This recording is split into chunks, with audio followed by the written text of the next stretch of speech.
이번 주에 청년들이 아웃리치를 떠나요. 저에게 티셔츠를 가져왔더라고요. 제가 입었어요. 이게 뭐라고 돼 있느냐 봤더니 스포트라이트 이렇게 돼 있더라고요. 이렇게 그쪽에 이렇게 빛을 비춘단 말이죠. 하나님께서 우리 모든 성도들의 삶 각자의 그 자리에 빛을 비추어 주시는 은혜가 꼭 있게 되기를 바랍니다. 우리 청년들 아웃리치 가는데 그곳에서 하나님의 빛을 비추는 그런 은혜가 꼭 있게 되기를 축복합니다. 벌써 네 번째 말씀을 묵상합니다. 제목은 더 알고 싶은 하나님입니다. 우리 그리스도인들은 하나님을 더 알아가야 할 필요가 있습니다. 적어도 그리스도인들이라면 말이죠. 세상 속에서 살아가니까 세상의 삶의 방식, 삶의 법칙, 그리고 이 땅의 수많은 규칙에 대해서도 알아야 할 필요가 있겠지만, 그러나 그리스도인들은 하늘나라 백성이기 때문에 하늘나라의 법칙과 그곳의 생활 방식 또한 배워야 하는 게 마땅할 겁니다. 그래야 그리스도인의 삶이라 말할 수 있을 테니까 말이죠. 많은 인문학, 철학이든지 어떠한 문학이든지 그들의 핵심은 우리 인간이 누군가, 인간에 대하여 탐구하기 시작합니다. 인간이란 존재는 어떤 존재인가 라고 끊임없이 파헤쳐 들어가죠. 근데 우리 그리스도인들은 인간이 누구인가, 내 존재가 어떤 존재인가를 뛰어넘어 우리가 믿는 하나님은 어떤 분인가, 그분을 우리는 더욱더 배워가야 합니다. 내가 누구인가를 깨닫는 데 그치는 것이 아니라 하나님이 어떤 분이신가를 제대로 바라보는 데까지 나아가야 할 필요가 있습니다. 내가 누구인가 보다 사실은 더 중요한 것은 하나님이 어떤 분이신가, 내가 믿는 하나님은 어떤 분이신가 알 필요가 있습니다. 왜냐고요? 하나님을 알고 나면 삶에 대한 태도와 방향이 달라지거든요. 한번 생각해 보십시다. 베드로와 유다라는 인물을 기억하시겠습니까? 두 사람 다 예수를 배반한 사람이었습니다. 그런데 베드로는 자신이 주님을 배반했지만 다시 하나님 예수 그리스도 그분을 바라보게 됐습니다. 그분의 시각으로 그의 삶을 들여다봅니다. 그래서 내가 죄인이구나, 그리고 나를 건지신 주님이 계시는구나 바라봄으로 인하여 그는 회복됩니다.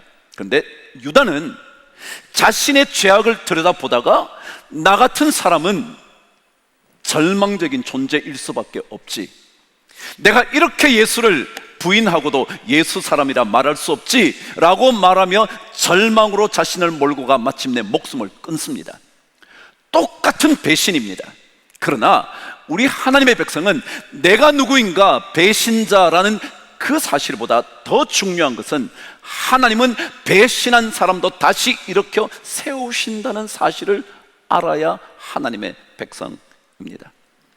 절망은요, 궁극적으로 사람 자신이 누구인가, 다시 말해 죄를 짓는 나는 누구인가에 대해 자꾸 파고 들어갑니다. 그래서 마귀도 그것을 사용합니다. 너 같은 존재가 하나님을 믿을 수 없지.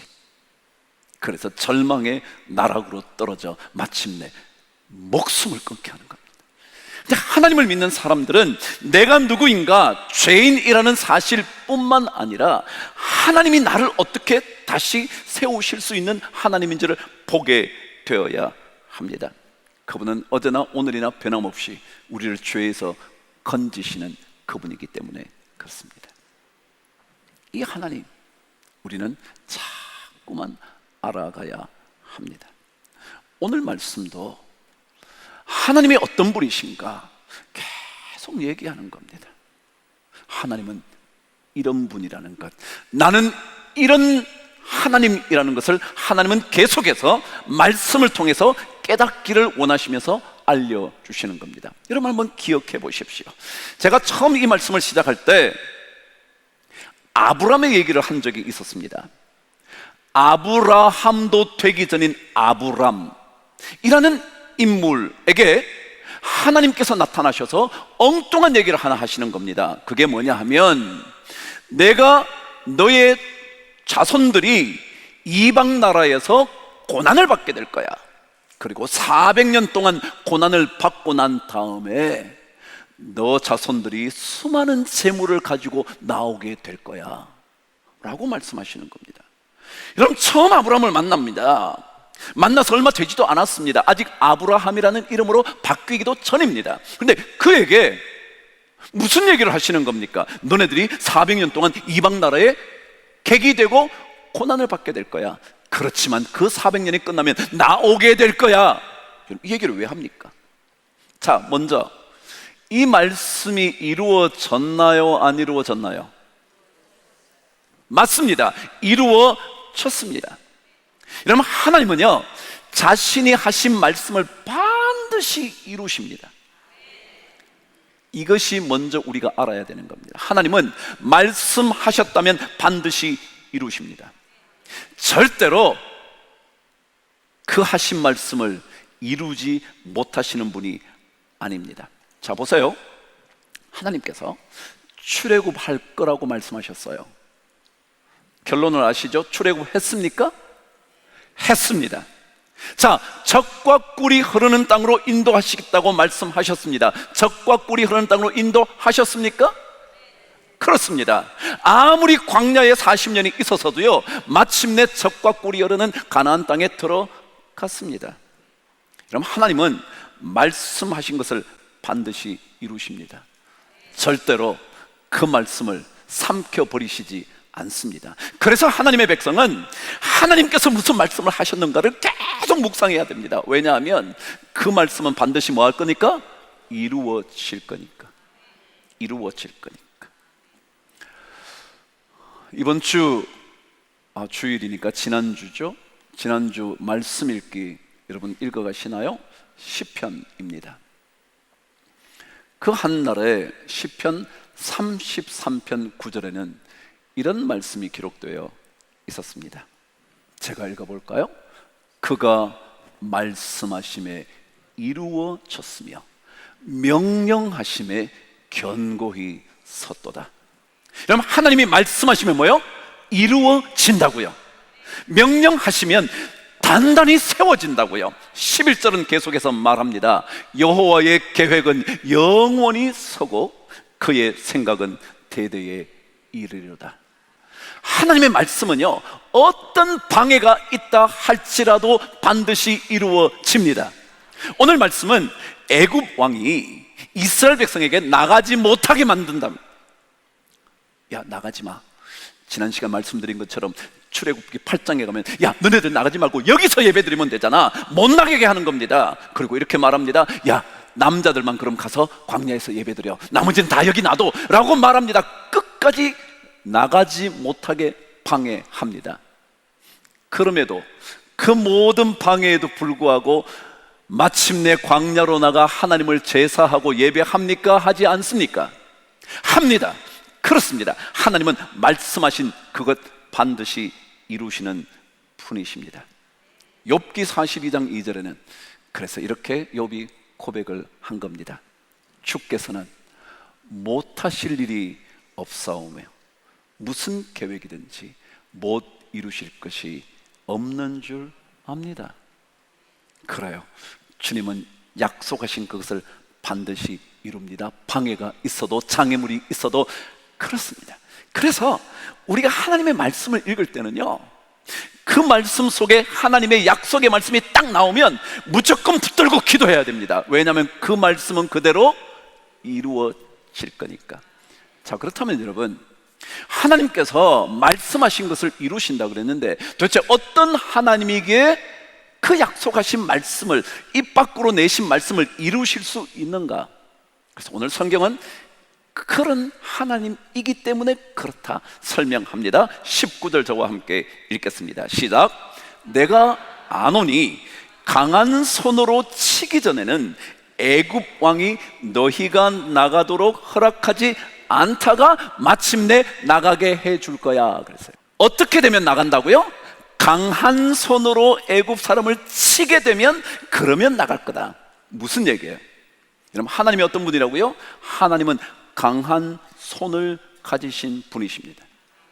강한 손을 가지셨기 때문에 약속하신 것을 이루실 수 있습니다. 하나님은 요단강을 가르실 수 있습니다. 아니, 홍해를 가르실 수 있습니다. 하나님은 모압과 암몬과 세일산 자손들이 연합군을 이루어 여호사밧을 치려고 할지라도 그분은 전쟁에 능하신 분이라 그들을 능히 이기실 수 있습니다. 역대하 20장의 말씀에 의하면 싸울 필요조차 너네들 없어 라고 말씀하신 다음에 복병을 일으키셔서 전투하지 않은 이스라엘 백성들을 승리하게 만드십니다. 왜요? 그분은 강한 손을 가지신 분이기 때문에 그렇습니다.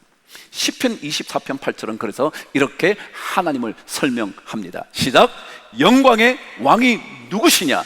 강하고 능한 여호와시요 전쟁에 능한 여호와시로다. 아멘. 그래요. 하나님이 어떤 분이냐고요? 말씀하신 것을 이루시는데 어떻게 이루실 수 있다고요? 그분은 강한 손을 가지신 분이라 어떤 일도 이루실 수 있습니다. 그래서 성경은 20절에서 이렇게 설명을 하는 겁니다. 저와 함께 읽겠습니다. 시작.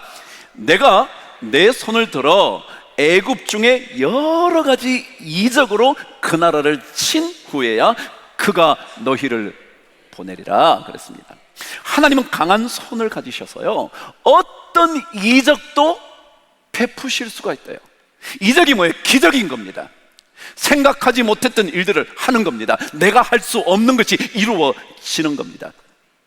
그런 분이 하나님이시라는 거예요. 우리가요 예수 믿으면서 문제가 있다라는 것 너무 고민할 거 없습니다. 왜요?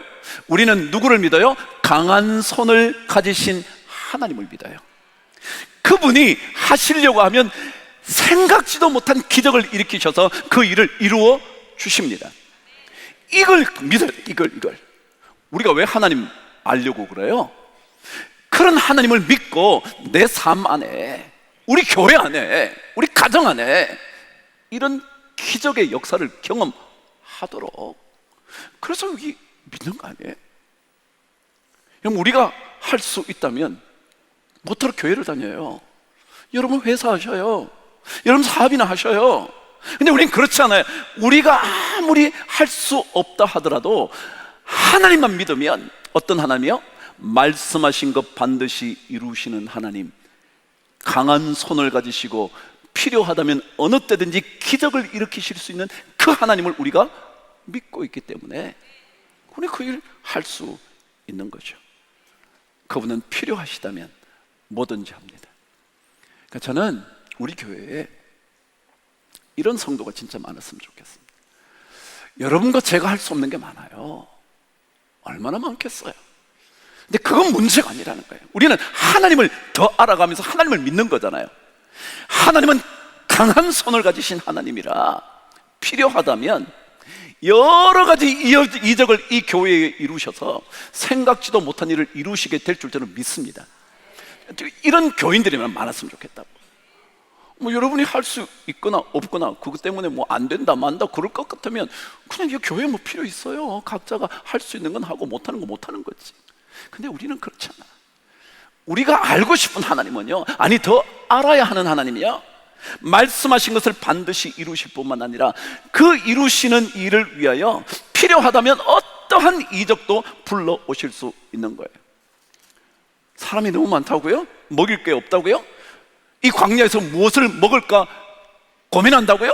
아니요. 하나님이 바람만 불면 뭐요? 매출하게 오는 겁니다.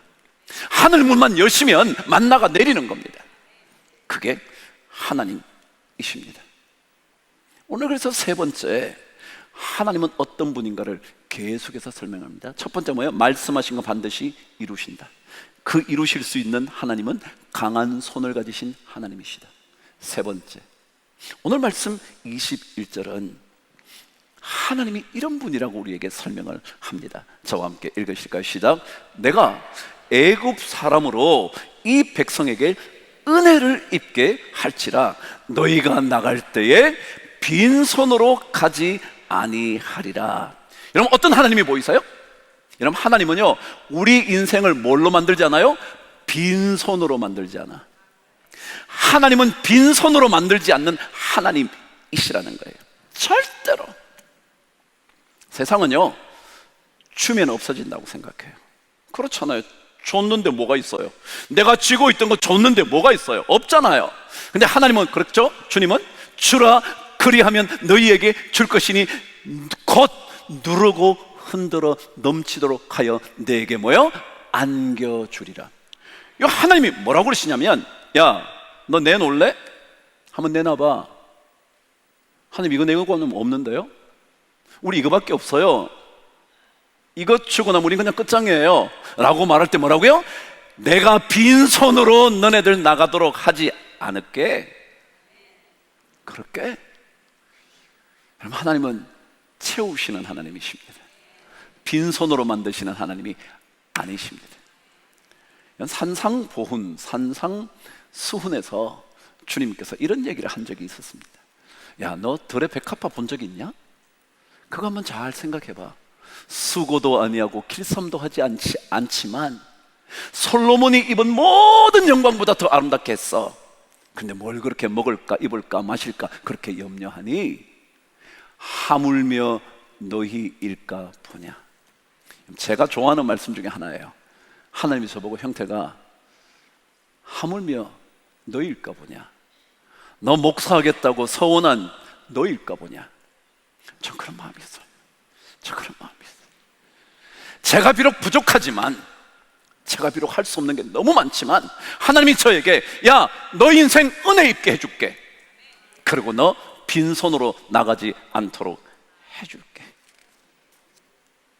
시편 34편 9절과 10절은 이렇게 기록하고 있습니다. 너희 성도들아, 여호와를 경외하라. 그를 경외하는 자에게는 뭐요? 시작. 부족함이 없으리로다. 10절이요. 시작. 젊은 사자는 궁핍하여 줄일지라도 여호와를 찾는 자는 모든 좋은 것에 부족함이 없으리로다. 믿으세요, 여러분? 아니면 안 믿으실래요? 여러분, 어떠세요?